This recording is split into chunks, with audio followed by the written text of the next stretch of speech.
Assalamualaikum warahmatullahi wabarakatuh.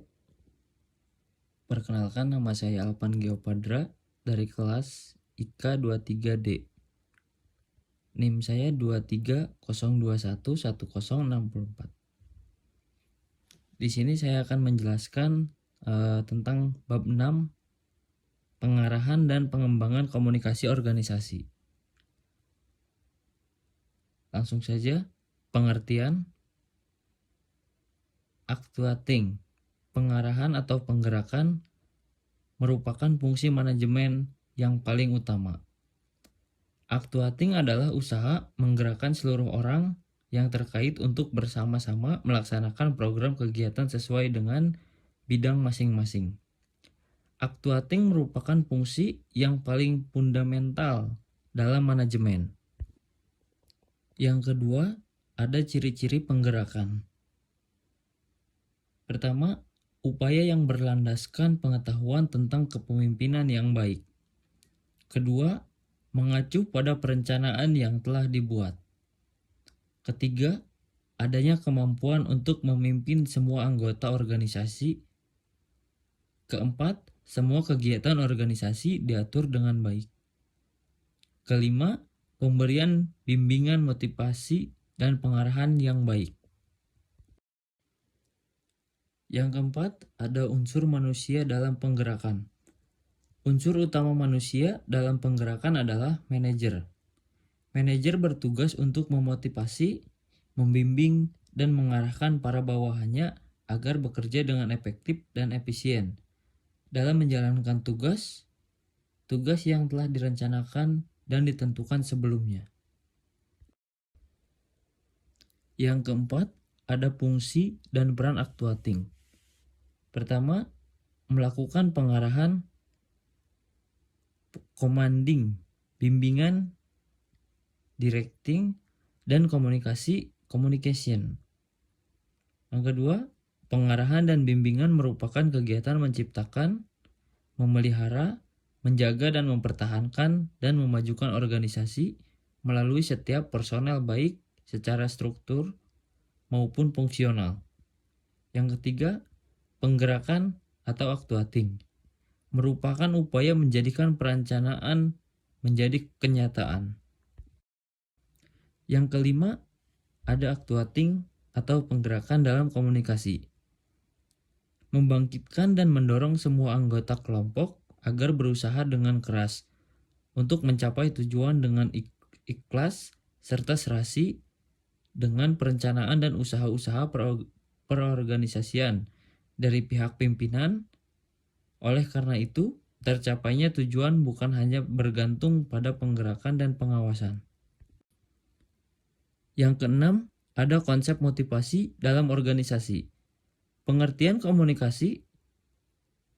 Motivasi adalah dorongan kehendak yang menyebabkan seseorang melakukan perbuatan untuk mencapai tujuan tertentu.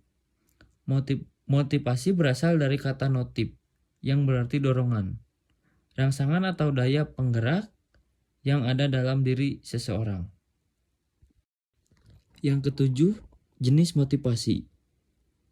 Menurut Dimyati dan Mujino tahun 2002, motivasi sebagai kekuatan mental individu memiliki dua jenis tingkat kekuatan. Yang pertama, motivasi primer adalah motivasi yang didasarkan pada motif-motif dasar yang berasal dari segi biologis atau jasmani manusia. Yang kedua, motivasi sekunder adalah motivasi yang dipelajari. Motif ini dikaitkan dengan motif sosial, sikap, dan emosi yang berkaitan dengan komponen afektif, kognitif, dan kurasif. Yang kedelapan, ada sifat motivasi. Yang pertama, motivasi intrinsik adalah motivasi yang timbul dari dalam diri pribadi individu tanpa pengaruh dari luar individu. Yang kedua, motivasi ekstrinsik adalah dorongan terhadap perilaku seseorang yang ada di luar perbuatan yang dilakukannya atau mendapat rangsangan dari luar. Yang kesembilan, ada teori motivasi. Yang pertama, kebutuhan fisiologis berkaitan dengan kebutuhan pokok manusia, yaitu sandang, papan, dan pangan. Yang kedua, kebutuhan perasaan aman berhubungan dengan keamanan yang berkaitan dengan fisik ataupun psikis, bebas dari rasa takut dan cemas.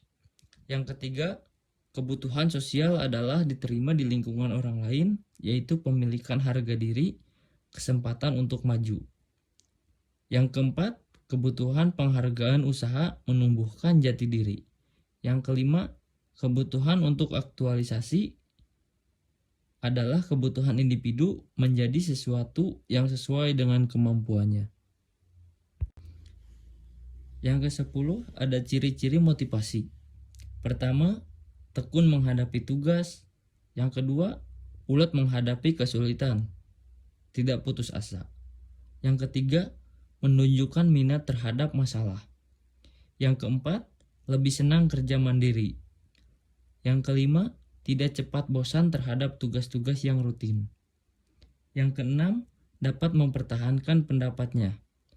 Yang ketujuh, tidak dapat menyerah terhadap hal yang diyakini. Yang kedelapan, senang mencari dan memecahkan masalah. Yang ke-11 ada fungsi motivasi. Menurut Hamalik tahun 2003, fungsi motivasi antara lain sebagai berikut. Yang pertama, mendorong timbulnya perbuatan. Yang kedua, pengarah, artinya mengarahkan perbuatan pada pencapaian tujuan yang diinginkan. Yang ketiga, penggerak berfungsi sebagai mesin dalam mobil. Besar kecilnya motivasi akan menentukan cepat lambatnya suatu pekerjaan. Adapun menurut Sudirman tahun 2006, fungsi motivasi antara lain mendorong manusia untuk berbuat, menentukan arah perbuatan, menyelesaikan perbuatan. Yang ke-12 ada fungsi komunikasi dalam organisasi. Yang pertama, fungsi informatif. Organisasi dapat dipandang sebagai sistem pemrosesan informasi. Seluruh anggota organisasi berharap untuk memperoleh informasi yang lebih banyak, lebih baik, dan tepat waktu. Yang kedua, fungsi regulatif.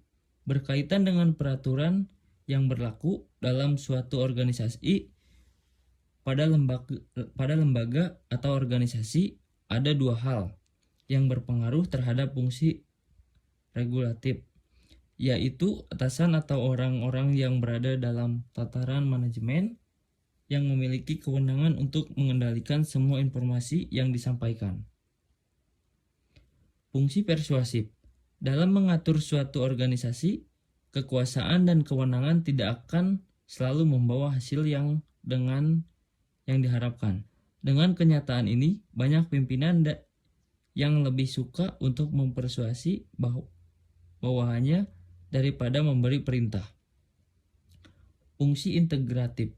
Setiap organisasi berusaha menyediakan saluran yang memungkinkan karyawan dapat melaksanakan tugas dan pekerjaan yang baik. Pengembangan model komunikasi. Model komunikasi merupakan hal penting harus dikuasai oleh komunikan dalam proses penyampaian informasi untuk khalayaknya. Pertama, model matematikal atau Shannon dan Weaver. Dalam model komunikasi ini dikatakan bahwa perkembangan dan penerapan istilah komunikasi berkembang lebih luas, artinya mencakup semua prosedur pikiran seseorang yang dapat mempengaruhi pikiran orang lain.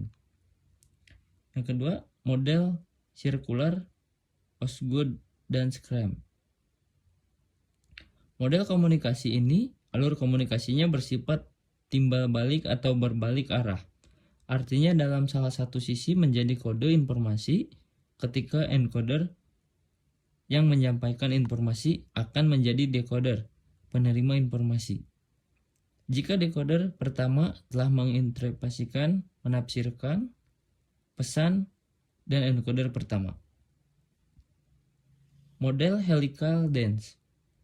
Model komunikasi ini dapat dikatakan terjadi proses komunikasi apabila pemahaman dan wawasan pelaku komunikasi dapat bertambah luas apabila setelah terjadi proses komunikasi itu tidak terjadi peningkatan kualitas. proses komunikasi itu dikatakan gagal. Model biologi. Dalam model ini komunikasi bersifat kompleks atau lengkap. Setiap komponen komunikasi tidak hanya melakukan proses sederhana, tetapi proses komunikasi yang dilakukan pun tetap bersifat mendalam. Model sosiologi.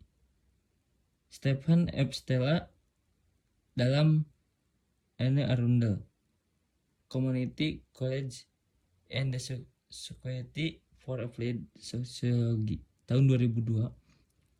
Sebagaimana dikutip Lillywhite bahwa sosiologi komunikasi adalah studi yang mempelajari perilaku kolektif akibat media. Model teknologi komunikasi dan informasi merupakan Alter, tahun 2006. Teknologi informasi mencakup perangkat keras dan perangkat lunak untuk melaksanakan satu atau sejumlah tugas pemrosesan data, seperti menangkap, mentransmisikan, menyimpan, mengambil, memanipulasi, atau menampilkan data. Mungkin cukup sekian dari saya. Kurang lebihnya mohon maaf. Terima kasih.